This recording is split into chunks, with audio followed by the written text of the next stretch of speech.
அருட்பெருஞ்சோதி அருட்பெருஞ்சோதி தனிப்பெரும் கருணை அருட்பெருஞ்சோதி.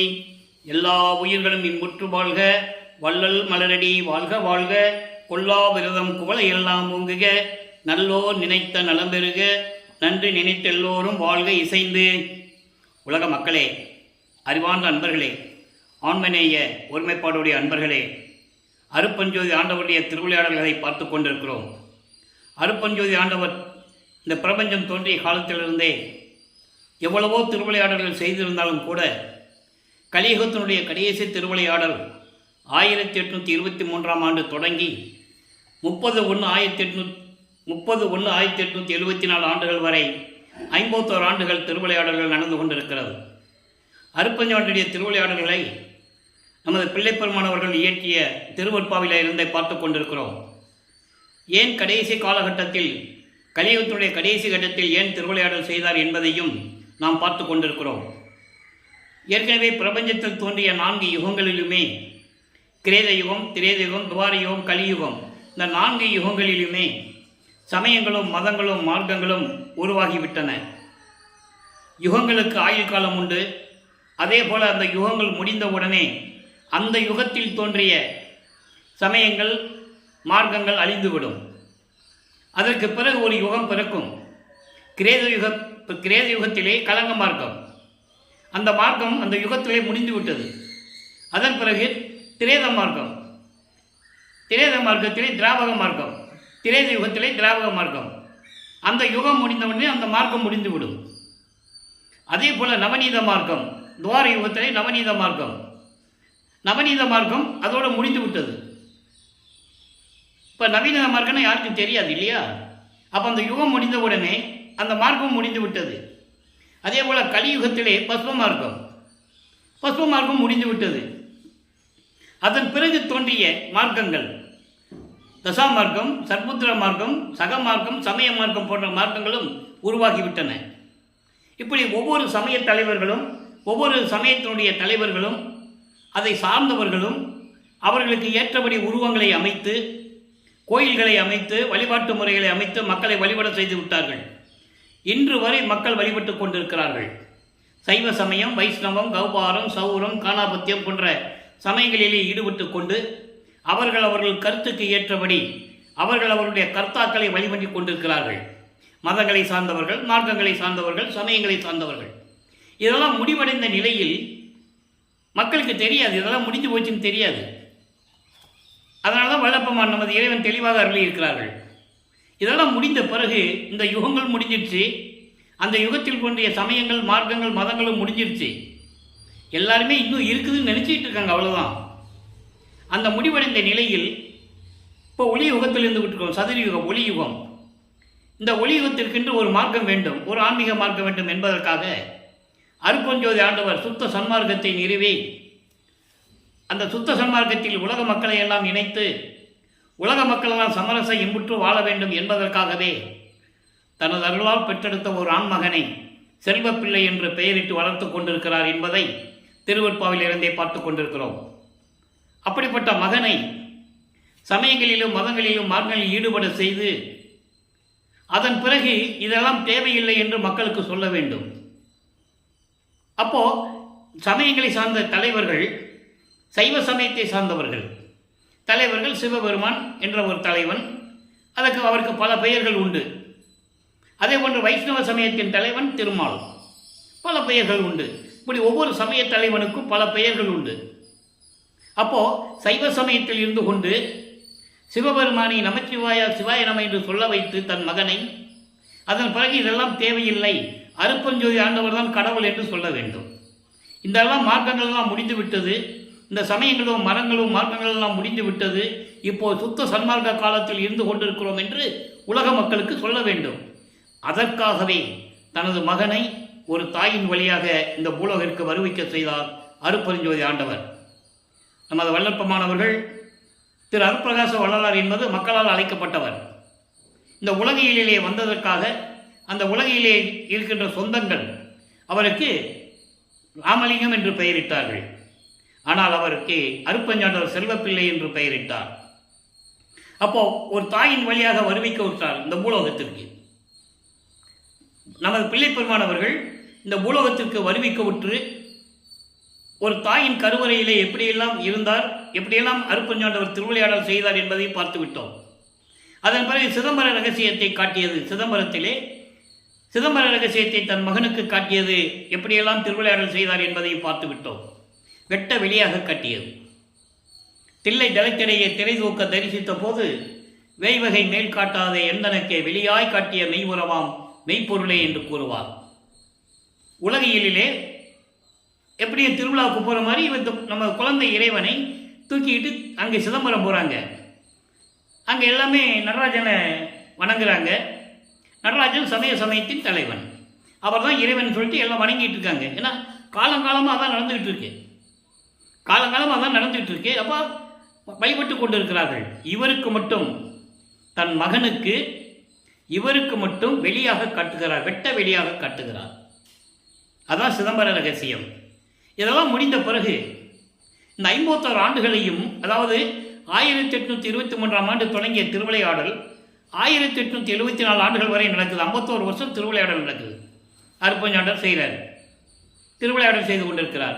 இந்த 51 ஆண்டுகளையும் 8 ஆண்டுகளாக பிரித்து தனது மகனுக்கு அருளை கொடுத்து கொண்டிருக்கிறார் என்பதை தான் நாம் பார்த்து கொண்டிருக்கிறோம். திருவருட்பாவிலே இருந்து வருவிக்கப்பட்ட 1ஆம் ஆண்டிலிருந்து 8 ஆண்டுகளுக்குள் நமது குழந்தை இறைவன் பிள்ளைப்பெருமானவர்கள், அவருக்கு அப்போ யாருன்னு அவருக்கு தெரியாது.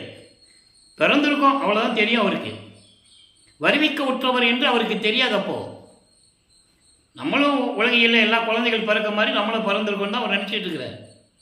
ஏன்னா அவருக்கு மறைப்பு நிலை இருந்து கொண்டு இருக்கிறது. அப்போ அந்த 8 ஆண்டுகளுக்குள் அவரை கொண்டு போய் பள்ளிக்கூடத்தில் சேர்ப்பாங்க. படிக்க முடியாதுன்ட்டு வந்துடுவார். அப்போ வீட்டில் ஒரு குழந்தை படிக்க முடியாதுன்னு வந்துட்டா சொந்தங்கள்லாம் அவரை என்ன பண்ணுவோம், திட்டுவாங்கல்ல, ஏன்டா பள்ளிக்கூடத்துக்கு போக மாட்டேன்ற அப்படின்லாம் திட்டுவாங்க. அதையெல்லாம் தாங்கி கொண்டிருக்கிறார். தனிமையாக ஒரு இடத்தை நாடுகிறார். அதுதான் கந்தக்கோட்டம். தனிமையில் அங்கே போய் இருக்கிறார், அவ்வளோதான். அங்கே வர்றவங்க போகிறவங்க, என்ன ராமலிங்கம் சும்மாவே இருக்கிற, ஏதாவது பாட அப்படின்னு சொல்லும்போது தான், அங்கே ஏற்கனவே முருகன் கோயில், அது முருகனை பற்றி பாடியிருக்கிறார். அங்கே இருக்கிறவங்க சொல்லுவாங்கள்ல, ஏதாவது பாடுப்பா அப்படின்னு சொல்லும்போது பாடியிருக்கிறார். அப்போ இந்த நிலையில் தொடர்ந்து கொண்டிருக்கும்போது 9ஆவது ஆண்டு தொடக்கத்தில், முதல் 8ல் ஒன்றுமே இல்லை, 8 வருஷமும் ஒன்றுமே கிடையாது. 9ஆவது ஆண்டு 2வது 8ல் 9ஆவது ஆண்டு தொடக்கத்தில் இறைவன் அவர் முன் தோன்றி, நீ என்னால் வருவிக்க உற்ற மகன், ஞானத்தை தருகிறேன், பெற்றுக்கொள், மற்ற காரண காரியங்கள் எல்லாம் முன்பருவம் பின்பருவம் காட்டி உனக்கு அருள் செய்வேன் சொல்லி மறைந்து விடுகிறார். இப்போ நமது பிள்ளை பெருமானவர்களுக்கு இறைவனால் வருவிக்க உற்ற மகன் என்ற மட்டும் தெரியும். வெளியே யார்ட்டையும் சொல்லவும் முடியாது. நான் இறைவனுடைய மகன் சொல்லவும் முடியாது. சொன்னாலும் நம்ப மாட்டாங்க, அது வேற பிரச்சனை, அது வேற. இருந்தாலும் இவர் சொல்லக்கூடாது. இவர் சொல்லக்கூடாதுன்னு சொல்லி தான் வரம் வாங்கிட்டு அங்கே, அதாவது விண்ணுலகத்திலிருந்து வந்தவர் என்றதை ஒரு பாட்டில் இருக்க நம்ம அதை பார்த்துட்டோம். அப்போ வெளியே சொல்லவும் முடியாது. அதை 9ஆவது ஆண்டில் இறைவன் ஆட்கொண்டதை தெளிவாக பாடலிலே கூறியிருக்கிறார். 6ஓடு 3ஆவது ஆண்டிலே ஆட்கொண்ட அருள்கடலே. 6ஓடு 3ன்னு அர்த்தம், 6 + 3 9. 9ஆவது ஆண்டில் என்னை ஆட்கொண்ட அருள்கடலே என்று கூறுவார். அப்போ இறைவன் வந்து ஆட்கொண்டது 9ஆவது ஆண்டு நமக்கு நிரூபணமாகிறது. திருவருட்பாவின் மூலம் நிரூபணமாகிறது. இப்போ சமயங்களும் மதங்களும் மார்க்கங்களும் சூழ்ந்திருந்த காலகட்டங்களில் சைவ சமயத்தின் தலைவனாகிய சிவபெருமானை நமச்சிவாயம் சிவாய நமன் சொல்லி வணங்கிட்டு இருக்கிறார். சரியை கிரியை யோகம் 3 நிலைகளிலும் இருந்து கொண்டிருக்கிறார். சரியை என்பது உருவ வழிபாடு, சிவபெருமானை எப்படியெல்லாம் உருவத்தில் இருப்பானோ அதை நினைச்சு வழிபடுவது. கிரியை என்பது அதே உருவத்திற்கு மந்திரம் சொல்லி வேள்வி வளர்த்து குத்து விளக்கேற்றி சாம்பிராணி ஏற்றி கற்பூரம் ஏற்றி தேங்காய் பழம் வச்சு கும்பிடுறது, அது கிரியை. யோகம் என்பது ஒரே இடத்தில் இருந்து கொண்டு யோக நிலையில் இருந்து கொண்டு சிவபெருமானை வழிபடுவது, இது சைவ சமய வழிபாடு. இதே போன்று ஒவ்வொரு சமயத்துக்கும் வழிபாடு உண்டு. நாராயணனை கும்பிடுவாங்க, ஓம் நம்ம நாராயணனை கும்பிடுவாங்க, சரவண பகவான் கும்பிடுவாங்க, அம்மனை கும்பிடுறவங்களை கும்பிடுவாங்க, இப்படியெல்லாம் உண்டு. இப்போ நம்ம சைவ சமய குலத்தில் நமது பிள்ளைப்பெருமானவர்கள் வருவிக்க விட்டதனால் சைவ சமயத்தில் இருக்கின்ற சிவபெருமானை வழிபட்டு கொண்டிருக்கிறார். இப்போ இறைவனால் வருவிக்க விட்டவன் தெரிஞ்சிச்சுல்ல, அப்போ முறையீடு செய்கிறார். 1ஆம் திருமுறை உருவாகிறது. 1ஆம் திருமுறை 8 திருமுறைகள் 8 பதியங்கள். திருவடி புகழ்ச்சி, விண்ணப்பக்கல் வெண்பா, நெஞ்சேரி உறுத்தல், சிவனேச வெண்பா, மகாதேவ மாலை, திருவருள் முறையீடு, வடிவுடை மாணிக்க மாலை, இங்கித மாலை என்ற ஒரு 8 பதியங்கள் உண்டு. கிட்டத்தட்ட 700 பாடல்களுக்கு மேலே இருக்குது. அப்போது நம்ம திருவருள் முறையிலிருந்து ஆரம்பிச்சிருக்கிறோம். இன்னும் நிறைய பதியங்கள் இருக்குது. அது நம்ம அந்தந்த காலகட்டங்களில் விளக்கம் உங்களுக்கு கிடைக்கும். திருவருள் முறையீடு மொத்தம் 232 பாடல்கள். 9வது ஆண்டில் இறைவனிடம் ஞானத்தை பெற்ற பிறகு சிவபெருமானிடம் முறையீடு செய்கிறார். நீ வருவிக்க செய்துவிட்டு உனது மகன் என்று அறிவித்துவிட்டு மறைந்து விட்டாய். நான் இந்த பூலோகத்திலே இந்த மக்களிடையே சிக்கிக்கொண்டு நான் வருவிக்க உற்றதனால் ஏற்பட்ட சொந்தங்கள் இருக்கிறதே, அவர்களுடைய ஏளன பேச்சுகளையும் என்னால் தாங்க முடியவில்லை, விரைவில் வந்து அருள வேண்டும் என்று சொல்லி முறையீடு செய்கிறார். 232 பாடலுடைய விளக்கங்களை நாம் பார்த்து விட்டோம். அதன் பிறகு இறைவனிடமிருந்து எந்த பதிலும் இல்லை, எந்த காட்சியும் இல்லை. அப்போ அவர் மனம் இயங்குகிறது. ஒருவேளை வடிவுடை அம்மனை பற்றி பாடினால் அருளை பெற்று விடலாமோ என்று ஒரு மனம் இயங்குகிறது. அது இயற்கை தானே. தந்தையிடமிருந்து எதுவும் கிடைக்கவில்லை, தாயிடம் முறையீடு செய்வோம் என்று சொல்லி வடிவுடை அம்மனை பற்றி பாடுகிறார். வடிவுடை மாணிக்க மாலை உருவாகிறது. மொத்தம் 100 பாடல்கள். ஒவ்வொரு பாடலின் விளக்கத்தை பார்த்து கொண்டிருக்கிறோம். இன்று 24வது பாடல். இப்போ வல்லற்பமானவர்கள் 9வது ஆண்டிலிருந்து 12 ஆண்டுகளுக்குள் இருந்து கொண்டிருக்கிறார். இப்போ அவர்களெல்லாம் திருவொற்றியூர் போகலை. தனிமையிலே ஒரு இடத்தில் இருந்து கொண்டு அம்மனை பற்றி பாடுகிறார். எப்படியெல்லாம் முறையீடு செய்கிறார் என்பதை பார்க்க போகிறோம். 24வது பாடல், பதிகம் 7, வடிவுடை மாணிக்க மாலை. அன்பர்களை, ஏற்கனவே நான் கூறியது போல இறைவனுடைய திருவிளையாடலை ஒரு கதையாகவோ கற்பனையாகவோ கோர்வையாகவோ சொன்னால் அது உண்மையா என்று ஒரு சந்தேகம் எழும் மக்களுக்கு. அதனால்தான் ஒவ்வொரு பாடலின் மூலமாக ஒவ்வொரு திருமுறையிலிருந்தும் இறைவனுடைய திருவிளையாடலை இறைவனுடைய தயவாலையும் கருணையாலையும் இந்த வள்ளலார் ஊழியன் உங்களுக்கு விளக்கத்தை கூறிக்கொண்டிருக்கிறேன் என்று சொல்லுவதில் பெரும் மகிழ்ச்சி அடைகிறேன். ஓர் உருவாய் வடிவடமணிக்கு சொல்றார். ஓர் உருவாய் ஒற்றியூர் அமர்ந்தார் நின்னுடையவர், பெண்சீர் உருவாகும் நின் மாற்றாலை நீ தெளியா திறத்தில் நீர் உருவாக்கி சுமந்தார், அதனை நினைந்திலையோ வார் உருவார் கொங்கை நங்காய் வடிவுடை மாணிக்கமே. இது பாடல். இந்த பாடலுடைய விளக்கம் பாருங்க. அதாவது ஓர் உருவாய் ஒற்றியூர் என்பது அருளோடு சிறப்போடு மிக அழகான மேனியோடு திருவொற்றியூரில் இருக்கின்ற உனது கணவர் நின்னுடையவர் என்று சொல்கிறார். உனது கணவர் திருவொற்றியூரிலே இருக்கின்றார். அப்படிப்பட்ட கணவர் உனக்கு தெரியாமலேயே வேறு ஒரு பெண்ணை நீர் வடிவில் கங்கையை தலையில் சுமந்து கொண்டிருக்கிறார். இதையெல்லாம் நீ நினைத்ததில்லையோ? உனக்கு தெரியாதோ? தெரிந்திருந்தும் மௌனமாக இருக்கிறாய், உனக்கு தெரியாதோ அப்படின்னு கேட்கிறார். அப்படி கேட்டுட்டு சொல்றாரு, அப்படியானால் உனது சம்மதத்துடன் தான் இது நடக்கிறது என்பது உனக்கும் தெரியும். எனக்கு மட்டும் நீ அருள் கொடுக்க தயங்குகிறாய். இவ்வளவு பொறுமையாக இருக்கின்ற நீ, உன் கணவனிடம் நான் ஏற்கனவே முறையீடு செய்திருக்கிறேன். ஏன்னா இதுக்கு முதல் திருமொழியில் அதான் சொல்லுது, முதல் பதிகம் அதான் சொல்லுது. திருவருள் முறையீடு 232 பாடல்கள். அங்கிருந்து எந்த அருளை பெற முடியவில்லை என்றால் உன்னிடம் வந்து வேண்டிக் கொண்டிருக்கிறேன். அம்மையே, வடிவுடை மாணிக்கமே, எனக்கு விரைவில் வந்து அருள்வாயாக. என் மனம் இயங்குகிறது. வருவிக்க உற்றவன் என்ற நிலை தெரிந்த பிறகு, இறைவனுடைய மகன் என்று தெரிந்த பிறகு என் மனம் இயங்குகிறது. அம்மையே, நீயாவது என் மீது அருள் காட்ட மாட்டாயா என்று சொல்லி இந்த பாடலை நாம் கருளி இருக்கிறார்கள். இப்போ நிலைகள் மாறுது. 13வது ஆண்டு தொடக்கத்தில் வல்லப்பெருமான் வருவிக்க உற்று 13வது ஆண்டு. நான் ஏற்கனவே கூறியது போல வல்லப்பெருமானுக்கு வயது இல்லை. அவர் ஒவ்வொரு யுகத்திலையும் இருந்தவர். அது தெளிவான விளக்கங்களை எல்லாம் நாம் பார்த்திருக்கிறோம். அப்போ வருவிக்க உற்ற ஆண்டிலிருந்து தான் அவரை சொல்ல வேண்டும். இந்த பூலோகத்திற்கு வருவிக்க உற்ற ஆண்டிலிருந்து. ஏன்னா யாருக்குமே வயது குறிப்பிட்டு சொல்லவில்லை. நீங்கள் எந்த புராணங்களையும் காவியங்களையும் பாருங்க. ஆனால் இவர் மட்டும் வயது குறிப்பிட்டு வல்லப்பெருமானை ஒரு வட்டத்துக்குள்ளே நிப்பாட்டிட்டாங்க. இதான் உண்மை. யாரும் மறுக்க முடியாது. இப்போ சிவபெருமானாக இருந்தாலும் சரி, திருமால் எல்லாமே பத தலைவர்கள் யாராக இருந்தாலும் சரி, முருகன், பிள்ளையார் எல்லாமே அந்தந்த சமயத்தை சேர்ந்த தலைவர்கள். அவரை கும்பிடுறாங்க, அது அவங்களுடைய சுதந்திரம், யாரும் தடுக்க முடியாது. அப்போது அவங்களுக்கெல்லாம் வயசு சொன்னாங்களா? இல்லை இல்லை. முருகன் இந்த வயசில் இங்கே இருந்தார், இந்த வயசில் அங்கே இருந்தாருன்னு சொன்னாங்களா? இல்லை இல்லை. அதே மாதிரி வல்லற்பமானி சொல்லி இருக்க வேண்டும். அவருக்கு எனக்கு வயது இல்லை என்று கூறுகிறார். ஒவ்வொரு யுகத்திலையும் இருந்தேன் என்று கூறுகிறார். இறைவனுடைய மகன் என்று கூறுகிறார். நல்லா புரிஞ்சுக்கணும் நீங்கள். அப்போது 13வது ஆண்டில் இறைவனிடமிருந்து, அதாவது சிவபெருமானிடமிருந்து அருளை பெற்ற பிறகு, ஞானத்தை பெற்ற பிறகு, அருள் இல்லை ஞானம், ஞானத்தை பெற்ற பிறகு முதல் முறையாக ஏழுகிணர் பகுதியிலிருந்து அவர்கள் இருந்த இடத்திலிருந்து திருவொற்றியூருக்கு நடந்து செல்லுகிறார். மனம் அங்கே போக சொல்லுது. மனம் போக சொல்லுதுன்னு சொல்கிறத விட அருட்பெருஞ்சாண்டவர் அவருடைய உள்ளத்தை தூண்டி விடுகிறார். என் மகனை கூட்டு போ திருவொற்றியூருக்குன்னு. ஏன்னா பக்குவப்படுத்த வேண்டும்.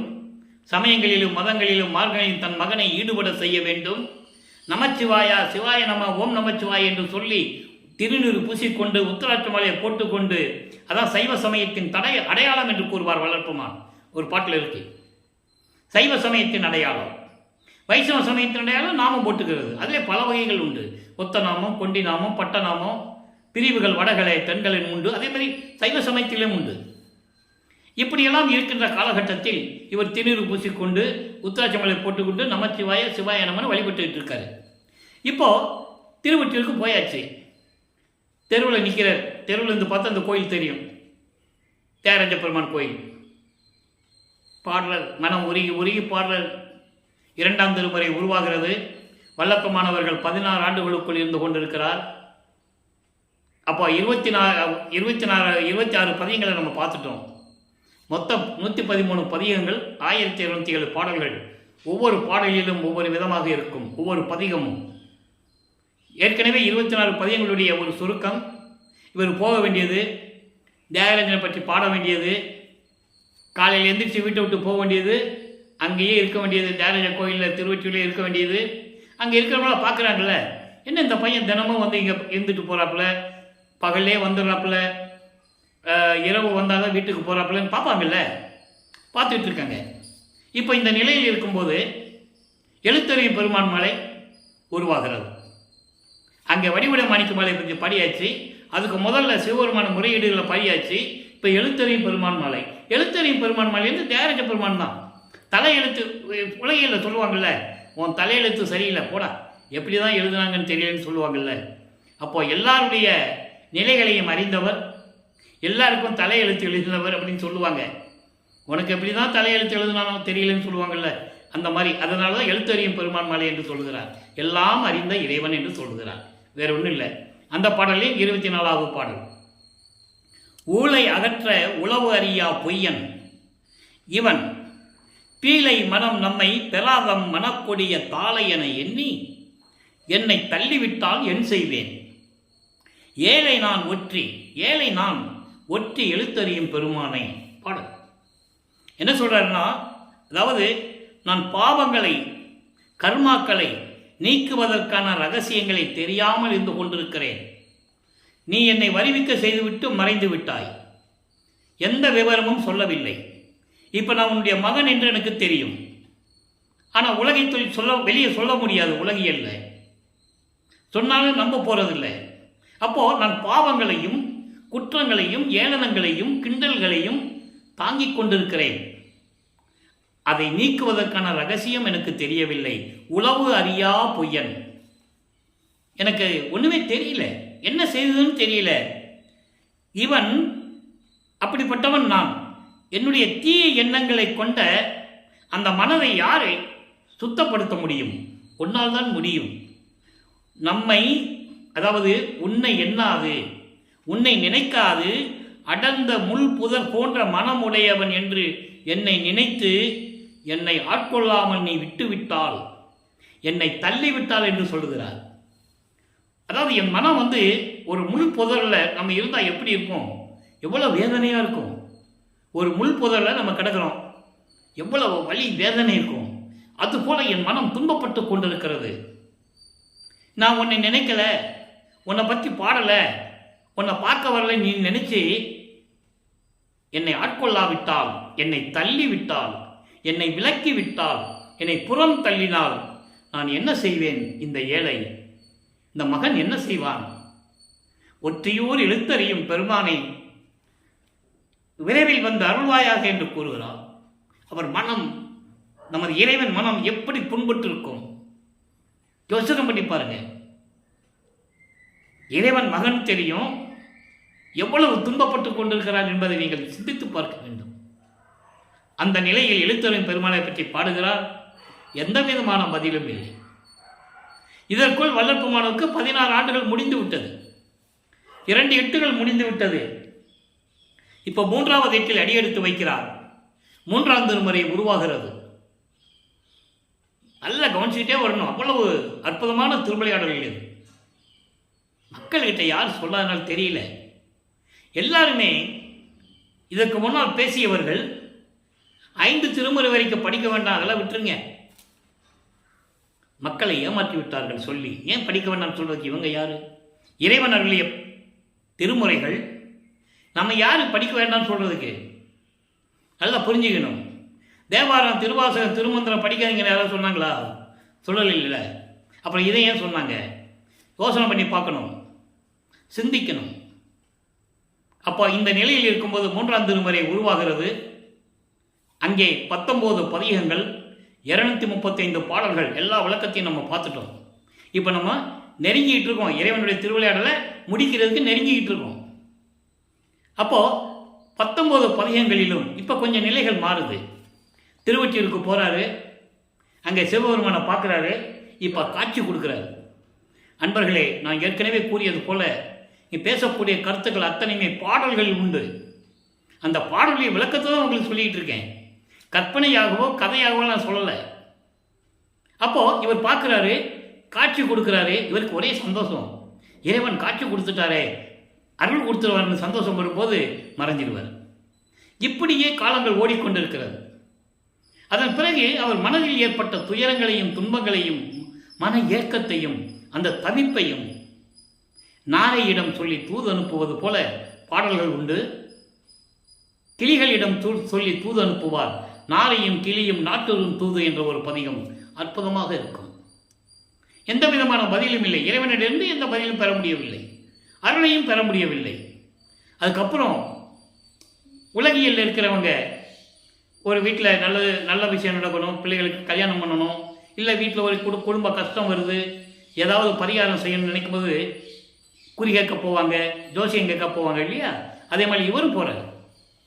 குறியாராய்ச்சியிலே ஒரு குறைக்கு பெண்ணிடம் போய் எப்படியெல்லாம் குறி கேட்கிறார் என்பதையும், ஜோதிட நாடல் என்ற பகுதியிலே ஒரு ஜோசியம் பார்க்குறவற்றை ஜோதிடம் ஜாதகம் பார்க்குறவற்ற போய் எப்படியெல்லாம் கெஞ்சுகிறார், அவரை எப்படியெல்லாம் இறைவனர்களை பெற முடியுமா பெற முடியாதா என்று தெரியவில்லை, நல்ல ஜோசியம் பார்த்து சொல்லுங்களே, புரிநூல் அணிந்த உத்தமரே என்று சொல்லுவார். அப்படிப்பட்ட பாடல்களெல்லாம் பார்த்து விட்டோம். அற்புதமாக இருக்கும். கடைசியாக 19வது பதிகம் காதல் மாச்சு என்ற பதிகத்திலே தான் இவர் அப்படியே கோயில் முன்னால் நின்றுட்டு இருப்பார். தியாகராஜ பெருமான், அதான் சிவபெருமான் அப்படியே அங்கிருந்து வருவார், மூலஸ்தானத்திலிருந்து வருவார். இவருக்கு ஒரே சந்தோஷம். ஏன்னா இது வரைக்கும் காட்சி கொடுத்தாரு, மறைஞ்சிட்டார், பேசுனது இல்லை. ஜோசியம் பார்த்தாச்சு, தூது அனுப்பி பார்த்தியாச்சு, ஒரு பிரயோஜனம் இல்லை. இப்போது அங்கேருந்து நேராக இவர் மகனை பார்த்து நடந்து வராரு. 10 பாடல்களை சொல்கிறார் எப்படி வந்தாருன்னு. பக்கத்தில் வருவாராம், கன்னத்து கிள்ளி கொஞ்சிட்டு அப்படி பேசாமல் திரும்பி பார்க்காம ரோட்டு வழியாக ஓடுவாராம், தெரு வழியாக. யாரே? சிவபெருமான். அப்படி யூட்டன் எடுத்து பக்கத்தில் வர மாதிரி வர வேண்டியது. அந்த பாடல் எப்படி இருக்கும் தெரியுமா? கன்னத்தை வச்சு கொஞ்சி சொல்கிறது, கொஞ்சம் விளையாடுறது, அப்படியெல்லாம் பண்ணி, ஆனால் பேசுறது இல்லை, அமைதியாக இருக்கிறது, சிரிக்கிறது. வந்த மகனை கொஞ்சி விட்டு கன்னத்தில் கிள்ளி விட்டு அப்படியே யூட்டன் எடுத்து தெரு வழியாக ஓடிடுறது. 10 பாடல்கள் அருமையாக இருக்கும். அப்போது இவர் என்ன பண்ணுவார்? என்ன இது வந்தார், விளையாட்டு ரோடு தெரு வழியாக ஓடுறாருன்னு சொல்லி இவரும் பின்னாலேயே ஓடுவார். ஓட்டத்தை பிடிக்க முடியாது, ஓட்டம் பிடிக்க ஒண்ணாதே என்று கூறுவார். அப்போது இவர் பின்னால் ஓடும்போது அங்கே இருக்கிறவங்க பார்ப்பாங்கல்ல, வருஷக்கணக்கில் பார்த்துக்கிட்டு இருக்காங்க. இவர் ரொம்ப அறிமுகமானவர் அங்கே திருவொற்றியூரில். என்ன இது ராமலிங்கம் தெருவழியாக ஓடிட்டு இருக்கிறாப்புல அப்படி நிப்பாட்டி கேட்குறாங்க. இது பாடலில் இருக்குது, பாடலில் விளக்கத்தை உங்களுக்கு சொல்கிறேன், நிப்பாட்டி கேட்குறாங்க. அப்போ இவர் சொல்கிறாரு, சிவபெருமான் ஓடுறாரு, நான் அவரை பிடிக்க போனேன், அதுக்குள்ளே ஓடி மறைஞ்சிட்டாரு அப்படின்னு சொல்லுவார். அப்போ அங்கே இருக்கிறவங்க சொல்லுவாங்க, உனக்கு என்ன பைத்தியம் பிடிச்சிருச்சா ராமலிங்கம்? சிவபெருமானே நினச்சிக்கிட்டதுனால உனக்கு பைத்தியம் பிடிச்சிருச்சுன்னு நினைக்கிறோம். சிவபெருமானை யாரோ பார்க்க முடியுமா இந்த கலியுகத்தில்? கலியுகம் முடிஞ்சிச்சு அப்படின்னு அவங்களுக்கு அப்போ தெரியாது இல்லையா கலியுகம் முடிய போகுதுன்னு. 1900 ஆண்டில் தான் கலியுகம் முடியுது. இந்த கலியுகத்தில் இதெல்லாம் நடக்குமா ராமலிங்கம்? போயா வேலையை பாரு, இவ்வளோ வயசாகி போச்சு, ஏதாவது வேலையை பாரு, ஏன் இங்கே வந்து தினமும் இந்த மாதிரி ரோடு வழியாக தெரு வழியாக ஓடிட்டு இருக்க அப்படின்னு கேட்குறாங்க. அப்போ இவர் பதில் சொல்கிறாரு, பாட்டில் இருக்குது, எல்லாமே பாட்டில் இருக்க தான் சொல்கிறேன், அதுக்குன்னு தனி ஒரு பதிகம். பதில் சொல்கிறாரு, நீங்கள்லாம் அப்படியெல்லாம் சொல்லக்கூடாது, நான் இறைவன் மீது காதல் கொண்டுள்ளேன். அது அந்த பாடல் எப்படி இருக்கும் தெரியுமா? தன்னை ஒரு பெண்ணாக உருவகப்படுத்தி, அதாவது தலைவியாக உருவகப்படுத்தி, இறைவனை தலைவனாக உருவகப்படுத்தி ஒரு தோழியிடம் சொல்லுவது போல் அந்த பாடல் அமைஞ்சிருக்கும். நல்லா புரிஞ்சுக்கணும் நீங்கள். அவ்வளோ இனிமையாக இருக்கும், அற்புதமாக இருக்கும், மனசுக்கு அவ்வளோ உருக்கமாக இருக்கும். அப்போது அந்த நிலையில் இருக்கும்போது சொல்லுவார், நீங்கள் அப்படியெல்லாம் சொல்லக்கூடாது. ஏன்னா அங்கே இருக்கிறவங்க சொல்லுவாங்க, சரி ராமலிங்கம், நீ வந்து சிவபெருமானை நீ காதலிக்கிற, கட்டி பிடிச்சிக்கிறேன்னே வச்சுக்குவோம். அவங்க சொல்கிறது அவனுக்கு, அதனால் உனக்கு எந்த லாபம் கிடையாது. சிவபெருமானை சோறுக்கு இல்லாமல் தெரு வழியாக பிச்சை எடுத்துகிட்டு இருக்கிறான், பாம்பை கழுத்தில் சுற்றிக்கிட்டு இருக்கான், சுடுகாட்டில் போய் படுத்துக்கிறான், இருக்க இடம் கிடையாது. அதாவது இறைவனுடைய நிலையை அவங்க சொல்கிறாங்க. சிவபெருமான் அப்படி தானே சொல்லிகிட்டு இருந்தாங்க, காலங்காலமாக பார்த்து தான் சொல்லிகிட்டு இருக்காங்க. சுடுகாட்டில் போய் சாம்பலை பூசிக்கிட்டவன் மண்டவோட மாலையை போட்டுருக்கலாம் சொல்லுவார். அப்போது நீ சிவபெருமானை கட்டி பிடிச்சன பாம்பு ஒன்றை கொத்திருமே சொல்லுவாங்க. மண்டை ஓடு இருக்க உன் நெஞ்சு அதில் இடிக்குமே. ஏன்னா இவர் தன்னை ஒரு பெண்ணாக உருவப்படி தானே சொல்கிறாரு. அப்போ அதை சொல்லுவாங்க அவங்க, நெஞ்சில் இடிக்குமே அப்படின்னு சொல்லுவாங்க. இவர் சொல்லுவார் பதில், நீங்கள் என்ன சொன்னாலும் சரி, அவனை பிடிக்காமல் நான் விடவே மாட்டேன். எப்படி பாம்பு கொத்துறது எப்படியெல்லாம் நான் பார்த்துக்கிறேன். அவனுடைய காதலை என் கனவிலும் என்னால் மறக்க முடியாது. ஒளியேன் கனவிலுமேன்னு சொல்லுவார். ஒளியேன் கனவிலுமே அப்படின்னு சொல்லுவார். அது ஒரு பதிகம் இருக்குது. அப்போது இந்த நிலையில் இருந்து கொண்டிருக்கும் போது 3ஆம் திருமுறை முடிவடைகிறது. அதாவது வல்லப்பெருமாள் 3வது எட்டிலிருந்து 4வது எட்டுக்கு போகிறார். 4 32, 25வது ஆண்டிலிருந்து 32 ஆண்டுகளுக்குள் என்ன நடந்தது என்பதுதான் அற்புதமான திருவிளையாடல்கள். இப்போ வல்லப்பெருமானுக்கு, நமது பிள்ளை பெருமானவர்களுக்கு சுத்த சன்மார்க்கம் இருக்கிறது தெரியும், அருட்பெருஞ்சோதி ஆண்டவரும் தான் தெரியும், அருட்பெருஞ்சோதி ஆண்டவரும் தெரியும். இப்போ ஒரே ஒரு நிலை இங்கே பாக்கி இருக்குது. சமயங்களிலும் மதங்களிலும் மார்க்கங்களுடைய முடிவு என்ற நிலையில் அதை விடணும். அப்போ கடைசி கட்டத்தில் ஒரு நிலை பாக்கி இருக்கிறது. ஒரு காரியம், நலக்கொடி அம்மாவை கல்யாணம் பண்ணணும், அந்த அம்மாளுக்கு தாலி கட்டணும். இவர் தான் கட்டணுங்கிறது ஏற்கனவே நிர்ணயிக்கப்பட்டது. விண்ணுலகத்திலிருந்து பூலோகத்துக்கு வர்றதுக்கு முன்னாலேயே அங்கேயே நடந்த சமாச்சாரம் அது. அதுக்கான பாடல் உண்டு. அந்த பாடலுடைய விளக்கத்தையும் நம்ம சொல்லியாச்சு. என்ன தினமும் அதை சொல்லிட்டு இருந்தாலும் நமக்கு நேரம் பத்தாது. அந்த விளக்கத்தையும் சொல்லியாச்சு. ஆக அப்போ அந்த கல்யாணத்தை பண்ணும்போது இவர் முடியாதுன்னு சொல்கிறார். எனக்கு இல்லற வாழ்க்கையில் இஷ்டம் இல்லைன்னு சொல்லும்போது, எனக்கு விருப்பம் இல்லைன்னு சொல்லும்போது, இல்லை உனக்கு கால் கட்டு போட்டு தாங்கணும், நீ ஊர் சுற்றிக்கிட்டு இருக்க, உன் வாழ்க்கை என்ன ஆகுறது, உனக்கு கல்யாணம் பண்ணி வச்சாதான் நீ திருந்துவ, இது உலகியில் சொல்கிறது தானே. இவரை ஒரு சாதாரண மகனாக பிறந்து சாதாரண நிலையில் இருக்கின்றவன் என்ற நிலை அவங்களுக்கு தெரிகிறது, அவ்வளோதான். இவரும் இறைவனுடைய பிள்ளைன்னு சொல்லலை, அவங்களுக்கும் தெரியாது.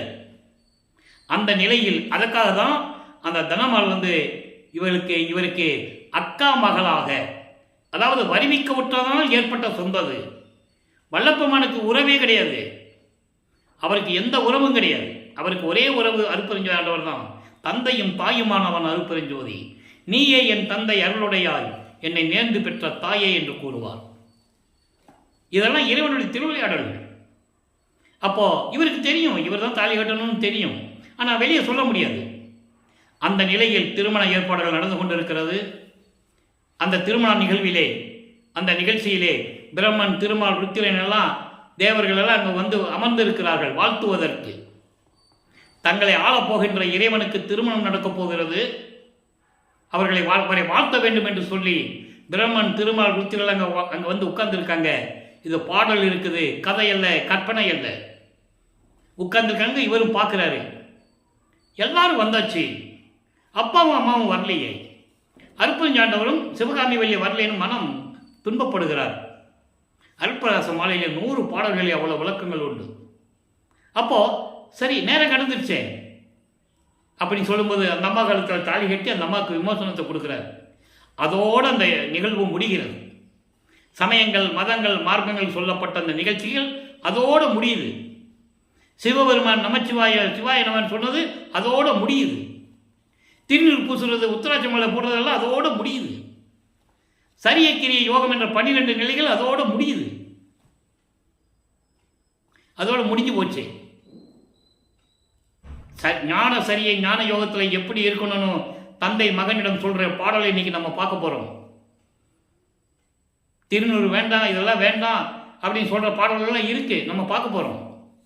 ஏன் வேண்டாம்னு சொன்னார்னா சுத்த சன்மார்க்கத்துக்கு அது தேவையில்லை. இப்போ இந்த நிலைகள்லாம் மாறிப்போச்சு. உடனே என்ன பண்ணுறாரு, இப்போ ஒரு முடிவுக்கு வந்துட்டார். இனிமேல் நம்ம எங்கேயும் போகக்கூடாது. திருவொற்றியூரோ திருமுல்லைவாயிலோ திருவள்ளித்தாய்த்தோ எங்கேயும் போய் என்ன பிரயோஜனம்? கால் வலிக்க நடந்தது தான் பிரயோஜனம். அப்போ அவர் எங்கே போனால் நடந்து தான் போகணும். பறக்கிற சக்தியோ அண்டங்களுக்கு போகிற சக்தியோ அப்போ அவருக்கு கிடையாது. இப்போ இருந்த இடத்துல கதவை பூட்டினாரு, தாப்பா போட்டார். கதவை பூட்டி தாப்பா போட்டு அது ஏற்கனவே சென்னையிலையும் போட்டாச்சு. மேட்டுக்குப்பம் நடந்தது வேற, அது வேற விளக்கம். நம்ம வேற விளக்கம் பார்க்க போகிறோம், அது வேற விஷயம். இங்கே இறைவனை வர வைக்கணும், அதுக்காக போட்டார். இப்போ இறைவனுக்கு தெரிஞ்சிச்சு, அருட்பெருஞ்சாண்டவருக்கு மகனுடைய கோபம் நியாயமானது. பாட்டில் இருக்கு, மகனுடைய கோபம் நியாயமானதுன்னு சொல்லி விண்ணுலகத்திலிருந்து பூலோகத்திற்கு அந்த தெருவழியாக கால் வலிக்க நடந்து வந்தார் என்பதை அருட்பிரகாச மாலையிலே ஒவ்வொரு பாடலிலும் நமக்கு அருளியிருப்பார்கள் நமது பிள்ளை பெருமானவர்கள். வராரு, கதவை பூட்டிட்டார். அவர் வந்து கதவை திறக்கிறார். அவருடைய அருளால் கதவு திறக்குது. வீட்டுக்குள்ளே வரல, இவர் வர சொல்கிறார், உள்ளே வாழ்றார். உள்ளே போனால் இவன் பூட்டிடுவான்னு அவருக்கு தெரியும். விடமாட்டான் நம்மள, இன்னும் பாக்கி இருக்கு. ஏன்னா இப்போ 32 ஆண்டுகள் தான் ஆயிருக்கு, இன்னும் 19 வருஷம் பாக்கி இருக்கு. இப்போ இவங்ககிட்ட சிக்கணும்னா பிரச்சனை போகும். அதனால தான் சிவபெருமான் ரோட்டில் ஓடுனது. இப்போ இவங்ககிட்ட மாட்டக்கூடாது, இன்னும் 17 வருஷம் இருக்குது. அது நடந்தது 24வது ஆண்டு. நல்லா புரிஞ்சுக்கணும். அப்போ இன்னும் 27 வருஷம் இருக்குது பாக்கி. புரியுதா உங்களுக்கு? இப்போ மாட்டக்கூடாதுன்னு தான் சிவபெருமான் திருவழியாக ஓடினது. இவரை பார்த்து சிக்கிட்டோம்னா பிடிச்சிக்குவான், பிடிச்சா பதில் சொல்லணும், திமிர முடியாது. அந்த இடத்துல அவர் ஓடினது. இப்போ 27 வருஷம் பாக்கி இருக்கு. அப்போ ஓடினது. இப்போ 19 வருஷம் பாக்கி இருக்கு. அப்போது ஒரு காலை உள்ளே வச்சு ஒரு காலை வெளியே வச்சு மகனை கூப்பிடுறாரு. நீ வான்னு கூப்பிடுறாரு. இவர் இல்லை நீ வா அப்படின்னு கூப்பிடுறாரு. எனக்கு தெரியும், 2 பேருக்குமே தெரியும், ட்ராமா பண்ணுறாங்கன்னு தெரியும். எல்லாரையும் கொடுக்கிறார், எல்லாரையும் பெற்று விட்டார். இப்போ வெள்ளாடை அணிந்து முக்காடு போட்டார். எல்லாத்தையும் திறந்தாச்சு. சுத்த சன்மார்க்கத்தை வாங்க போகணும். சுத்த சன்மார்க்கம் போகும்போது இந்த தடைகள்லாம் இருக்கக்கூடாது. சுத்த சன்மார்க்கத்தின் முக்கிய தடைகள் சமயங்கள், மதங்கள், மார்க்கங்கள் என்பவற்றின் ஆசார சங்கற்ப விகற்பங்கள். அப்போ என்ன பண்ணுறாரு, வெள்ளாடை போட்டாச்சு, முக்காடு போட்டாச்சு, மேலே போகணும். எல்லாருடையும் வாங்கியாச்சு. ஏமசித்திலிருந்து எல்லாம் வாங்கியாச்சு. சாகா கல்வி அங்கே போய் கற்றுக்கணும். சுத்த சன்மார்க்கத்தை வாங்கணும். அதுக்கப்புறம் அருட்பெருஞ்சோதியை வாங்கணும். திருவருள் செங்கோலாட்சியை வாங்கணும். தந்தை வந்து மகனோட கலந்துக்கணும். அருட்பெருஞ்சாண்டவர் வளர்ப்பமனோட கலந்துக்கணும். இந்த லாஸ்ட்டில் 3 நடந்தது மேட்டுக்குப்பத்தில். அதை நம்ம பின்னால் பார்க்க போகிறோம். இப்போது சுத்த சன்மார்க்கத்தை வாங்கணும். வல்லப்பமானவர்கள் அண்டங்களை கடந்து தத்துவங்களை கடந்து சுத்த சிவஞான வழிக்கு சென்று கொண்டிருக்கிறார். அங்கே இருக்கின்ற சத்தியஞான சபையிலே விழா நடந்து கொண்டிருக்கிறது. தன் மகனை வரவேற்பதற்கு அருட்பெருஞ்சாண்டவர் காத்து கொண்டிருக்கிறார்.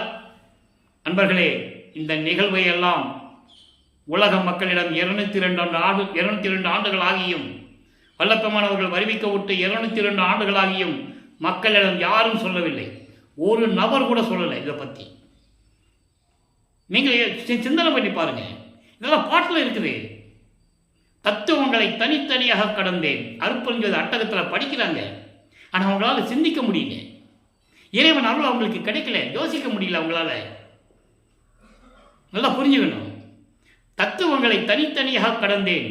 தத்துவாதீன நிலையில் சித்தியல் முழுதும் தெரிந்தேன். அவை மேல் சிவநிலையை தெரிந்திட சென்றேன். எங்கே போனார் தெரிந்திட சென்றதுக்கு? இங்கே இருக்கிறவங்க என்ன சொன்னாங்க? எங்கேயா போயிருப்பார்ப்பா, ராமலிங்கம் எங்கேயா போயிருப்பார்.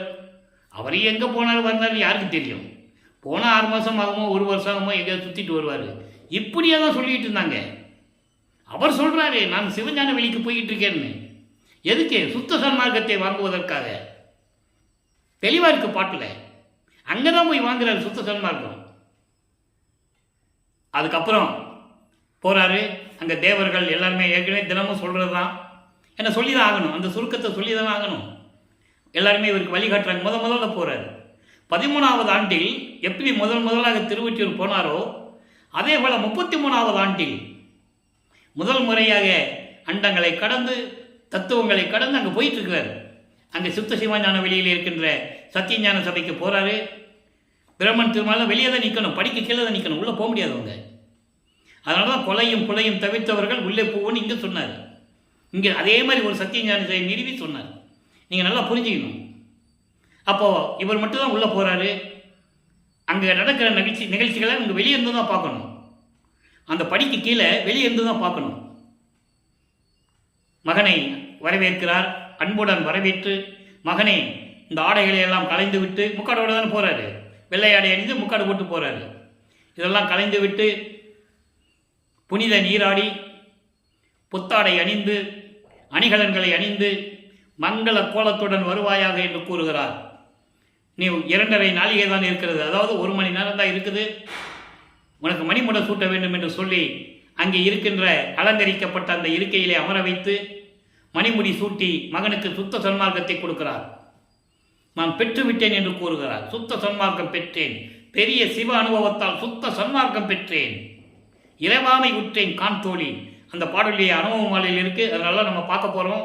சரிய கிரிய யோகத்தை எப்படி கடந்தார், எல்லா விளக்கங்கள் அந்த பாட்டில் இருக்குது, நம்ம பார்க்க போகிறோம். இந்த நிலைகளெல்லாம் இருக்கும்போது சாகா கல்வியை கற்றுத்தருகிறார். எல்லாம் வெளியே நின்று பார்த்துக்கிட்டு இருக்காங்க. எப்படி கற்றுக் கொடுப்பாரு? எல்லாருக்கும் தெரிஞ்சா கற்றுக் கொடுப்பாரு? மௌனமாக காதிலே ஓதிக்கொண்டிருக்கிறார். அதான் சொல்லுவார், ஓதியும் ஓதி உணராதும் என்று சொல்லுவார்.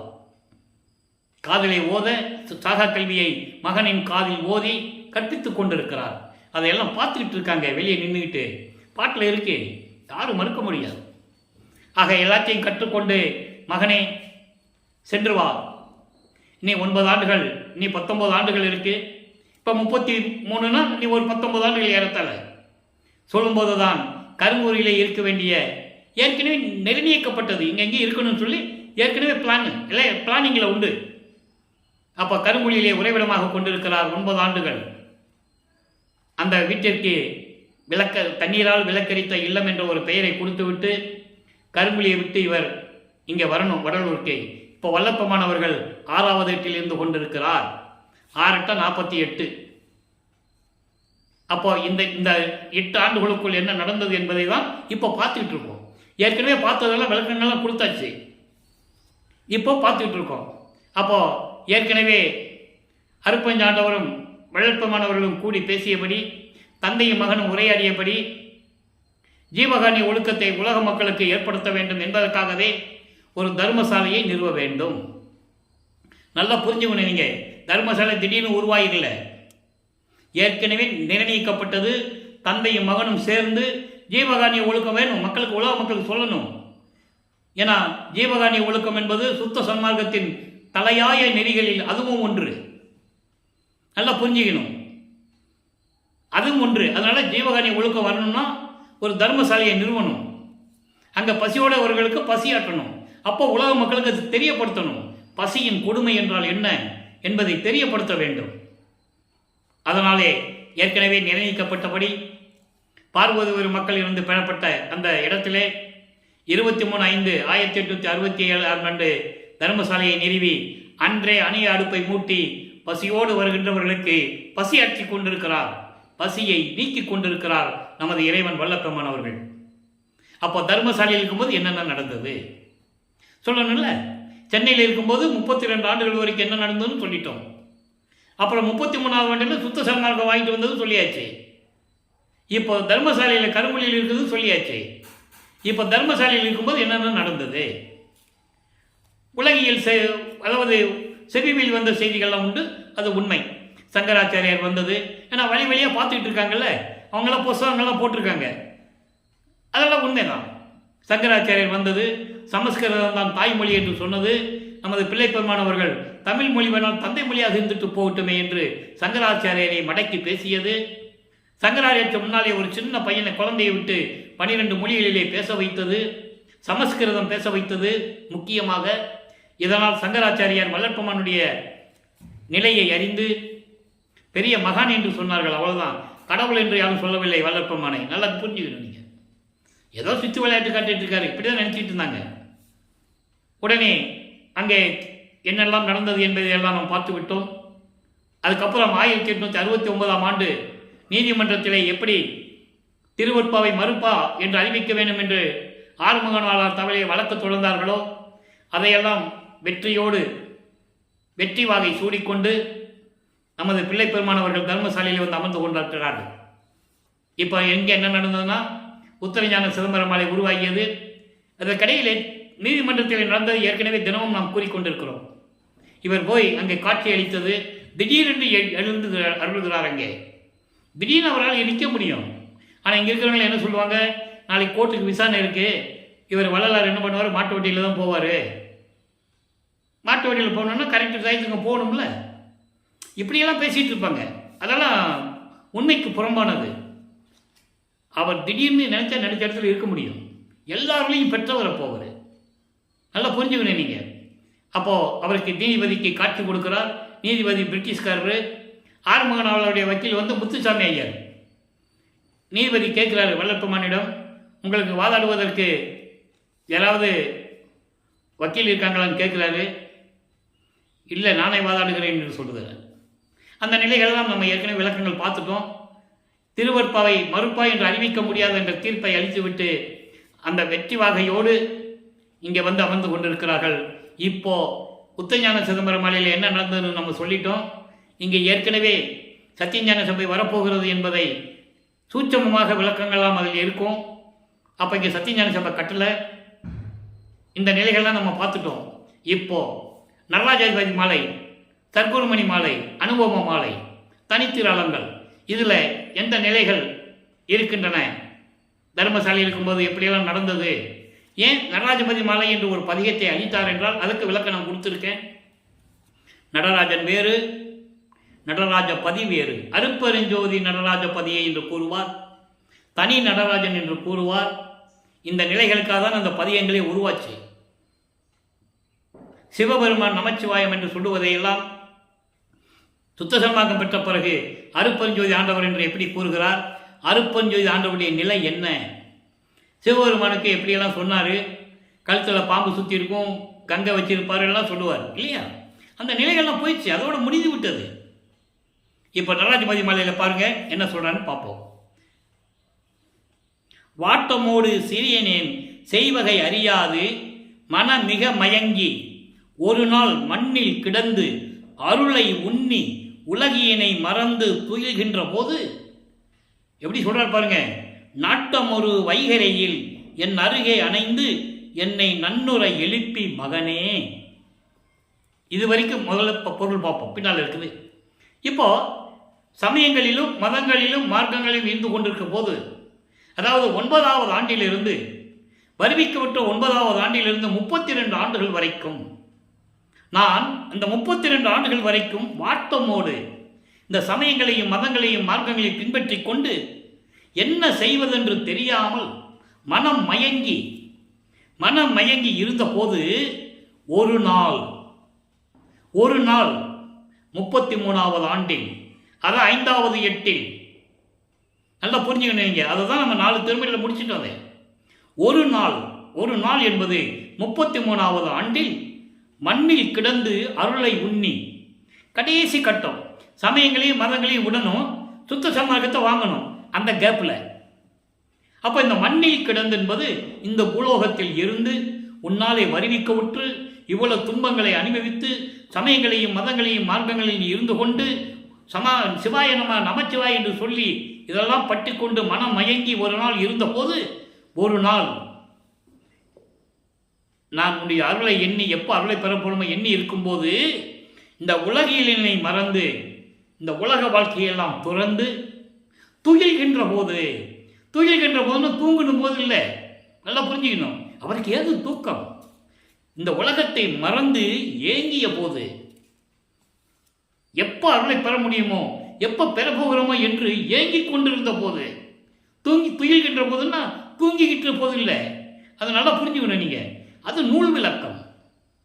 துயில்கின்ற போது என்றால் ஏங்கிய போது, எப்போ அருளை பெறக்கூடமோ, இந்த உலகில மறந்து நான் ஏங்கிய போது, தவித்த போது, அதாவது மனமயங்கி இருந்த போது, என்ன செய்வது என்று தெரியாமல் இருந்தபோது, நாட்டம் ஒரு வைகரையில், வைகரை என்பது இரவும் இல்லை பகலும் இல்லை சொல்லுவார் பாடல்ல. இரவும் பகலும் இல்லாத நேரத்தில் எனக்கு வந்தாயன்னு சொல்லுவார். அதான் வைகை நேரம், விடியல் காலையில் என்னிடம் வந்து என்னை தேடி விரும்பி என்னிடம் வந்து அருகே அமர்ந்து என்னை எழுப்பி, அன்போடு எழுப்பி, மகனே என்று அன்போடு எழுப்பி, எவ்வளவு விளக்கம் இருக்கு பாருங்க. சும்மா சாதாரண பாடல்கள் அல்ல. இறைவனுடைய திருவிளையாடல், மகனுக்கு எப்படி வர்றாரு, எப்படி அருளை கொடுக்கிறாரு எல்லாம் சொல்லணும்ல உலக மக்களுக்கு. அப்படி மகனே என்று என்னை எழுப்பி இங்க சொல்ற பாருங்க, நல் யோக ஞானம் எனினும் புரிதல் இன்றி நீ நலிதல் அளவோ. மகனே, நீ ஏற்கனவே சரியை கிரியை யோகம் 12 நிலைகளை கடந்து விட்டாய். ஞான சிறியையும் கடந்து விட்டாய், ஞான சரியை, ஞான கிரியையும் கடந்து விட்டாய். ஞான யோகம் என்று ஒன்று இருக்கிறது. அதான் சொல்றாரு, நல் யோக ஞானம் எனினும் புரிதல். நல்ல ஞானத்தில் யோகம் என்று ஒன்று நிலை இருக்கிறது, அதை முதல்ல நீ செய் சொல்றாரு. மகனுக்கு அப்படி பக்குவப்படுத்துறாரு. ஞானத்தில் யோகம் இருக்கிறது என்று நீ நலிதல் அளவோ, அதை செய்யாம வருத்தப்பட்டுக்கிட்டு இருக்க. எல்லா நிலைகளையும் கடந்து வந்துட்ட. ஞானத்தில் யோகம் இருக்கிறதே, அதை நீ கடக்க வேண்டுமே, அதை முதல்ல நீ செய். அதை விட்டுட்டு மனசு துன்பப்பட்டு கொண்டிருக்கிறாயே மகனே என்று எழுந்து ஈட்டுக. மகன் பக்கத்தில் வச்சுக்கிட்டு, மகனை கொஞ்சிக்கிட்டு, மகனை கட்டி பிடிச்சிக்கிட்டு மடியில் உட்கார வச்சு, மகனே நீ எல்லாம் செஞ்சது கரெக்டுப்பா, ஞான யோகன்னு ஒன்று இருக்குல்ல, அதை நீ கடக்கணும் இல்லை, அதை முதல்ல செய் என்று என்னை உட்கார வைத்து, மடியில் உட்கார்ந்த என்னை கீழே உட்கார வச்சு ஈட்டுக. அந்த ஞான யோகத்தை நீ புரிவாயாக என்று சொல்லி, நீ எண்ணம் பழிக்க, நீ என்ன நினைச்சையோ அதெல்லாம் பழிக்கும்படி அருளமுதம் உண்டு இன்புருக என்ற குருவே. எவ்வளவு அற்புதமான பாடல் பாருங்க. அருளமுதத்தையும் கொடுக்கிறாரு, மகனை கட்டி பிடிச்சி மடியில் உட்கார வச்சு, நீ ஞானத்தில் யோகம் பண்ணணுமே மகனே, அதை முதல்ல செய். அது பாக்கி இருக்கே. ஞானத்தில் ஞானம் என்பது கடைசி, அது கடவுள் நிறையறிந்த அம்மையமாதல். அதனால இந்த ஞான யோகத்தை முதல்ல பண்ணிடு அப்படின்னு சொல்றாரு. அதுக்கப்புறம் பாருங்க, இறைவனை சொல்றாரு, என் ஆசையே, என் அன்பே, நிறைந்த பேரின்பமே, என் செல்வமே, வேட்டவை அளிக்கின்ற நிதியமே. வேட்டவை என்றால் நான் நினைத்ததை, நான் எண்ணியவாறு என கருளும் தெய்வம். 6ஆம் திருமுறையில் சொல்வார், அருப்பரிஞ்சு நிலை என்ற பதிகத்திலே 46வது பதிகத்திலே 5வது வரியில சொல்வார், அதை நான் எண்ணியபடி என கருளும் தெய்வம். எப்படி விளைந்தன என் மனம் எனக்கு இங்கு எனக்கு அத்தனை அள்ளி அருப்பெருஞ்சோதி. அழகா சொல்லுவார்ல, அருப்பெருஞ்சு அகலையும் சொல்லுவாரு. அதான் சொல்றாரு, வேட்டவை அளிக்கின்ற நிதியமே, நான் வேண்டுகின்ற அருளை எல்லாம் கொடுக்கின்ற அருள் செல்வமே, சாகாத வித்தையில் விளைந்த சுகமே, பிறப்பும் இறப்பும் இல்லாமல் அழிவில்லாமல் சுயமாக பேரின்பத்தில் இருக்கின்ற எனது இறைவனே, மெஞ்ஞான நிலை நின்ற விஞ்ஞான கலர் உள்ளே மேவும் நடராஜபதியே. இந்த விஞ்ஞான கலர் இருக்கிறதே, இதுக்கு நிறைய விளக்கங்கள் உண்டு. திருவடி புகழ்ச்சியிலே சொல்லுவார், சகலர், விஞ்ஞான கலர், பிரளயாகலர். சகலர் என்பது எல்லா மலங்களையும் உடையவன். ஆணவம், கண்மம், மாயை, மாமாயை, துரோதை, அது சகலம், எல்லா மலங்களையும் உடையவன். விஞ்ஞான கலர் என்பது ஒரே ஒரு மலம் உடையவன், ஆணவம் என்கின்ற இயற்கை மலையும் உடையவன். இங்கே ஆணவம் இயற்கை மலம் என்பது இங்கே விஞ்ஞான கலர் சொல்வது அப்படி அல்ல, இயற்கையின் உண்மை விளக்கமாக இருக்கின்ற இறைவன். அப்படிதான் நம்ம சொல்லணும். பிரளயகலர் என்பது ஒரு மலத்தை நீக்கியவன், 2 மலங்களை உடையவன், ஆணவமும் கர்மமும் உடையவன், அது பிரளயகலர். இப்படி நிறைய விளக்கங்கள் இருக்கு.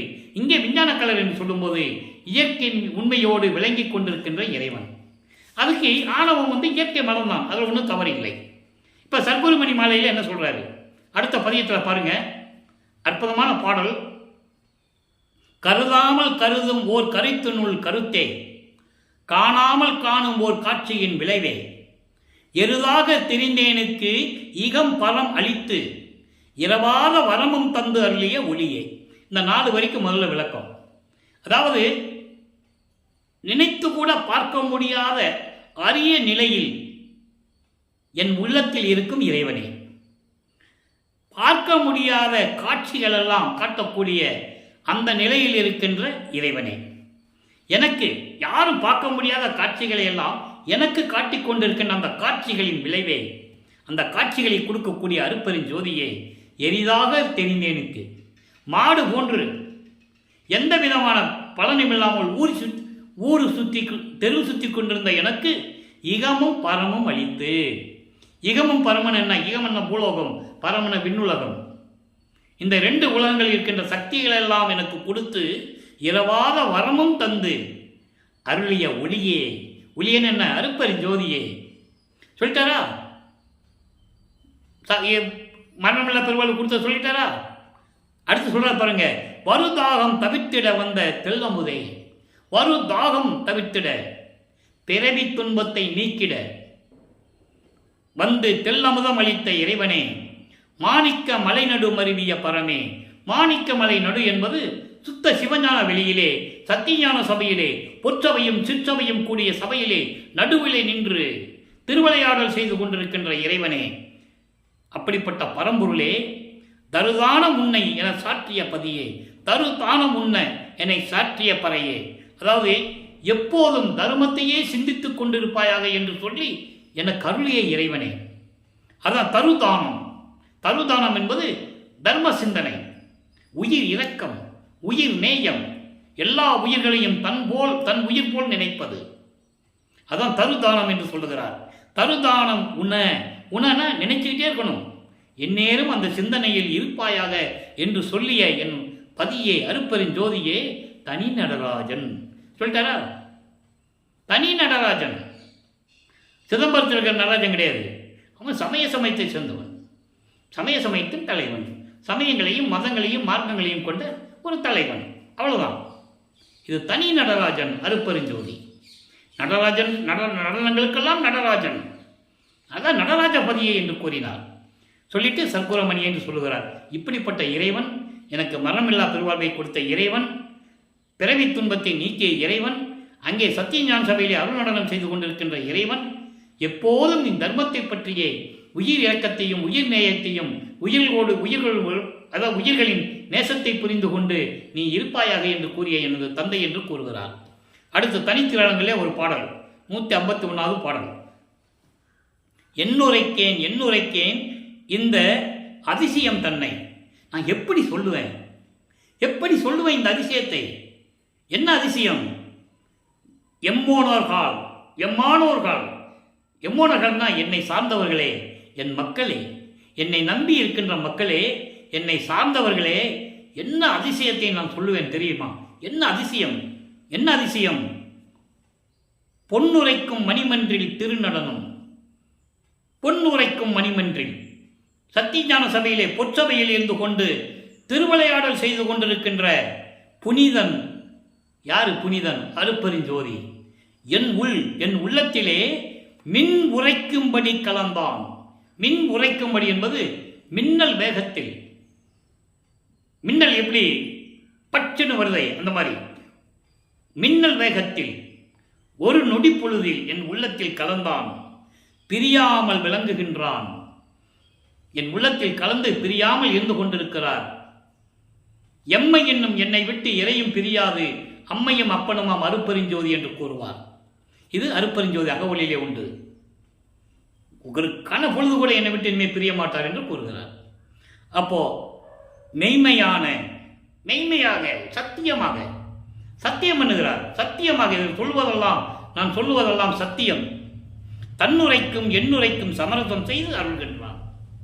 அவருடைய கடவுள் நிலைக்கும் என்னுடைய நிலைக்கும் சமரசம் செய்து எனக்கு அருளிக் கொண்டிருக்கிறான் சகத்தின் மீதே இந்த பூலோகத்தில் என்னை வருவிக்க விட்டு அவருடைய நிலைக்கும் என்னுடைய நிலைக்கும் சமரசம் செய்து என்பதால், சமரசம் என்பது தன்னுடைய நிலையை எனக்கு கொடுத்து விட்டார் என்று சொல்லுகிறார். எல்லாருடையும் எனக்கு கொடுத்து விட்டார். சமரசம் என்பது அதான், எல்லா நிலைகளையும் கொடுத்து இந்த பூலோகத்தில் என்னை இருக்க செய்தார். நான் பூலோகத்தில் இருந்து கொண்டிருக்கிறேன் என்று கூறுகிறார். இறுதியாக ஒரே ஒரு பாடல் நண்பர்களே, அனுபவ மாலை 24வது பாடல். இந்த அனுபவ மாலை என்பது ஏற்கனவே நான் கூறியது போல தன்னை கணவராக, தன்னை மனைவியாகவும் இறைவனை கணவனாகவும் வர்ணனை செய்து அவருடைய அனுபவத்தை கூறுவார். ஒவ்வொரு பாடலிலும் பார்த்து கொண்டிருக்கிறோம். இந்த பாடலில் எப்படின்னா தீபத்தை எப்படி பராமரிக்கிறது, நல்லா புரிஞ்சுக்கணும். தீபத்தை எப்படி பராமரிக்கிறது, அந்த தீபம்னா என்ன, அது எந்த நிலையில் இருக்கிறது அப்படின்னு அவருடைய அனுபவத்தில் உலக மக்களுக்கு சொல்றார். நல்லா கவனிங்க. அருளாளர் வருகின்ற தருணம் இது தோழி. தோழினா மனதிடம் சொல்லுகிறார். அருளாளர் வருகின்ற தருணம் இது தோழி. அருளாளர் என்பது இறைவன். அருளாளர்னா என்ன பொருளே தெரியாம பேசிட்டு இருக்காங்க. எல்லாரையும் அருளாளர்ன்றாங்க. அப்படி கிடையாது. அருளாளர் என்பது இறைவன் நிலை. இறைவனை தான் அருளாளர்னு சொல்லணும். மீதியெல்லாம் அடியார்கள், ஆட்கொள்ளப்பட்டவர்கள், அப்படிதான் சொல்லணும். அருளாளர் என்பது இறைவன். இறைவன் அருளாளர் வருகின்ற தருணம் இது தோழி. மனதிடம் சொல்றாரு. மனதிடம் சொல்லுவது போல உலக மக்கள் சொல்றாரு. உலக மக்களே, அருப்பெருஞ்சோதி வருகின்ற நேரம் வந்து விட்டது. அப்ப நம்ம என்ன பண்ணணும்? 1000 கோடி அணி விளக்கு ஏற்றிடுக. 1000 கோடி என்பது பல வகைகளான விளக்குகள், அழகான விளக்குகள். எது? இது மண் விளக்குகள், அகல் விளக்குகள். 1000 கோடி என்பது 1000 கோடி இல்லை, வகை வகையான அழகான விளக்குகள் ஏற்றிடுக. அப்ப சொல்லிட்டாரா? இறைவன் தீபத்தில் இருக்கான்னு சொல்லிட்டாரு இல்லையா? இப்போ தெருளாய பசு நெய்யே விடுக. தெருளாய பசு நெய்யை விடுங்கன்னா சுத்தமான பசு நெய் தான் விடணும். அவர் பெற்ற அனுபவத்தை சொல்றாரு. அந்த விளக்குல ஏற்றின பிறகு இறைவன் வர நேரம் வந்துச்சு. அப்ப நம்ம என்ன பண்ணணும்னா, மண் விளக்குல, அகல் விளக்குல தீபம் ஏற்றணும். அது தீபத்தை எப்படி ஏற்றுறதுன்னா, தெருளாய பசுநெய்னா சுத்த பசுநெய்யை தான் போடணும். அப்படி சொல்லிட்டு சொல்றாரு பாருங்க. பசுநெய்யை விடுக, மற்ற நெய்யே திருமேனிக்கு ஒரு மாசு செய்தாலும் செய்யும். இறைவன் வராரு இல்லையா? தீபத்திலே இறைவன் இருக்கான்னு சொல்லிட்டாரு. அப்போ வேற பசு நெய் போட்டா அது என்ன பண்ணும்? புகை பிடிக்கும், சிட்டம் கட்டும். நல்லா புரிஞ்சுக்கணும். அதனால சொன்னாரு, தீபக்கூண்டம் வந்து உடம்பு, தீபம் வந்து இறைவன், இது வந்து என்ன வந்து ரத்தம், அதெல்லாம் சொல்லுவார். அந்த விளக்கெல்லாம் நம்ம பின்னால் பார்க்க போகிறோம். அதுக்கு தனியாக ஒரு பதிவு இருக்குது, அதை போட போகிறோம். இப்போ அப்போ என்ன சொல்கிறாருன்னா, இறைவன் வந்துட்டாரு, வந்த நம்ம விளக்குகள்லாம் ஏற்றி வைக்கணும். அப்போ இறைவன் அந்த தீபத்தில் வந்து உட்காந்துருவார். அப்போ அந்த தீபத்துக்கு எப்படி போடணும்னா, பசு நெய், சுத்தமான நெய்யை போடணும். வேறு நெய் போட்டால் என்ன ஆகும்? அவருடைய திருமேனிக்கு மாசு. அப்படின்னு என்ன அர்த்தம்னா, அது சிட்டம் கட்டும். அப்போ அதை துடைக்கணும், சிட்டத்தை எடுக்கணும். நல்லா புரியுதா? அதனால தான் சொல்கிறாரு, நெய்யே திருமேனிக்கு ஒரு மாசு செய்தாலும் செய்யும். இறைவன் தீபத்தில் இருப்பதனால் அவர் உடம்புக்கு ஏதாவது தூசி படியும், ஏதாவது ஒரு தீங்கு வரும். அதனால் சுத்த நெய் விடணும்னு சொல்கிறார். அதுக்கடுத்து சொல்கிறார் பாருங்க, இருள் ஏது காலை விளக்கு ஏற்றிட வேண்டுவதோ எண்ணாதே மங்களமாய் ஏற்றுதலாம் கண்டாய். மனதிடம் சொல்லுகிறார். உலக மக்கள் கேட்குறாங்க, இது என்ன இரவா? இது பகல் தானே. பகலில் போய் எதற்காக விளக்கு ஏற்ற வேண்டும் என்று என்னை நீ கேட்கக்கூடாது. சொல்றாரு, சொல்லுவாங்கல்ல, பகலில் ஏண்டா விளக்கு ஏற்றிட்டுன்னு சொல்லுவாங்கல்ல. அப்போது தீபம் வந்து இரவும் பகலும் எரிந்து கொண்டே இருக்க வேண்டும். அதான் இதுக்கு பொருள். இரவு முழுவதும் 24 மணி நேரமும் தீபத்தை நித்திய தீபம் என்று சொல்லுவார். அப்போ அதுக்கு சிட்டம் தட்டணும், எண்ணெய் பார்க்கணும், 4 மணி நேரத்துக்கு ஒரு தடவை எண்ணெய் இருக்கான்னு பார்க்கணும், சிட்டம் தட்டணும், ஆராதிக்கணும். ஒவ்வொரு தடவையும் அருப்பறிஞ்சதி சொல்லி தான் அந்த தீபத்தில் சிட்டம் தட்டணும். இப்படி நிறைய நெறிமுறைகள் இருக்குது. நம்ம பின்னால் அது ஒரு விளக்கமாக போட போகிறோம். இப்போ அந்த பாடல் இருக்கிற விளக்கத்தை மட்டும் சொல்கிறேன். அப்போது இது என்ன இரவு கிடையாது, ராத்திரி கிடையாது, பகல் தானே, இப்போ எதுக்காக ஏற்றணும்னு நீ சொல்லக்கூடாது. உலக மக்கள்கிட்ட சொல்கிற அப்படியெல்லாம் நீங்கள் நினைக்கக்கூடாது. உலக மக்களே, இது மங்களமாக ஏற்றுதலாம் கண்டாய், மங்களகரமாக இருக்க வேண்டும் என்பதற்காக மட்டுமல்ல, இறைவன் தீபத்தில் இருக்கிறான், அந்த இறைவனை ஆராதனை செய்ய வேண்டும் என்ற நோக்கத்திற்காகத்தான் நாம் தீபத்தை ஆராதனை செய்கிறோம் அப்படின்னு சொல்றாரு. அதுக்கடுத்து பாருங்க, மருளே அங்கு அவர் மேனி விளக்கம் அது சொல்லிட்டாரா. நீ வந்து சந்தேகப்படாத. ஏன் ஒரு மாதிரி இருக்கிற? உலக மக்களை ஏன் ஒரு மாதிரி இருக்கிறீங்க? அது தீபம்னா என்ன அர்த்தம்? அதுதான் அவருடைய மேனி, அதுக்கு விளக்கம் தான் அதுன்னு சொல்றாரு. நல்லா புரிஞ்சுக்கணும். அவர் சொல்றாரு பாருங்க, அவர் மேனி விளக்கம் அது. தீபம் வந்து நீங்க சாதாரணமாக நினைக்காதீங்க, அதுதான் இறைவனுடைய மேனி, தேகம். அப்போ இறைவன் ஜோதியாக இருக்கிறார் என்று சொல்லுகிறார். எவ்வளவு அற்புதமான விளக்கம் பாருங்க. அப்போ இறைவன் ஜோதியாக இருக்கிறார் என்பதை சொல்றாரு. அவர் அங்கு அவர் மேனி விளக்கம் அது வேறு ஒன்றும் இல்லை, அதுதான் அவருடைய மேனி, அவருடைய தேகம். அப்போ இறைவன் ஜோதி வடிவில் இருக்கிறார் என்பதை உறுதிப்படுத்துகிறார். நல்லா புரிஞ்சுக்கணும். என் கடந்த மதி கதிர் செங்கனல் கூடிற்று எனினும் சாலாதே. அந்த இறைவனுடைய ஒளி எப்படி இருக்குதுன்னா, அளவு கடந்த சந்திரன், சூரியன், அனல், இது எல்லாவற்றையும் சேர்ந்தா கூட அந்த ஒளிக்கு ஈடாகாதே. அற்புதமாக சொல்றாரு. ஏன் சொல்றாருன்னா, அருப்பெருஞ்சோதி தான் இவங்களுக்கெல்லாம் ஒளியை கொடுக்கணும். மதினா சந்திரன், கதிர்னா சூரியன், செங்கனல் என்பது அனல், அண்டங்களிலே அகம் அக்னி, அகப்புறம் சூரியன், புறம் சந்திரன், புறப்புறம் நட்சத்திரங்கள். இந்த அகமும் அகப்புறமும் புறமும் புறப்புறமும் எல்லாவற்றுக்கும் ஒளி கொடுப்பது யாரு? அருப்பெருஞ்சோதி. அதான் சொல்றாரு, எத்தனை சேர்ந்தாலும் சரி அதுக்கு ஈடாகுமா? அருப்பெருஞ்சோதியின் ஒளிக்கு ஈடாகுமா? மக்களே, இப்படியெல்லாம் நீங்கள் தீபத்தை ஏற்றி ஆராதனை செய்ய வேண்டும். பகல் தானே, இது ராத்திரி கிடையாது, ஏன் விளக்கு ஏற்றணும்னு நீங்க நினைக்காதீங்க. அதான் சொல்றாரு, இருள் ஏது காலை விளக்கு ஏற்றிட வேண்டுவதோ என்னாவே. அப்படின்னு என்ன அர்த்தம்? இது பகல் தானே, விளக்கு அணைச்சிடலாமே, ராத்திரி ஏற்றினா போதுமே அப்படின்னு நீங்க நினைக்காதீங்க. அந்த தீபத்தில் 24 மணி நேரமும் இறைவன் இருக்கிறான் என்ற உண்மையை உலக மக்களுக்கு தான் பெற்ற அனுபவத்தை கூறிக்கொண்டிருக்கிறார் வல்லப்பெருமானவர்கள் என்பதை நீங்கள் புரிந்து கொள்ள வேண்டும். எனவே அன்பர்களே, இன்றைய ஒளிப்பதிவிலே இறைவனுடைய திருவிளையாடலுடைய விளக்கங்கள் உங்களுக்கு புரிந்திருக்கும் என்று நான் கருதுகிறேன். நாளையும் இறைவனுடைய திருவிளையாடல் தொடரும். நீங்களும் சுத்த சன்மார்க்கத்தில் இணைந்து கொலையும் புலையும் தவிர்த்து அருப்பெருஞ்சோதி தனிப்பெருங்கனி அருப்பஞ்சி மகாமந்திரத்தை உச்சரித்து இறைவனுடைய அருளையும் செல்வங்களையெல்லாம் பெற்று நீங்கள் இந்த வையகத்திலே வாழ்வாங்க வாழ வேண்டும் என்று வாழ்த்தி, நோயற்ற வாழ்வில் நீங்கள் வாழ வேண்டும். இறைவனுடைய தயவோடையும் கருணையோடையும் வாழ்த்து விடைபெறுகிறேன். இந்த வள்ளலார் ஊழியன்.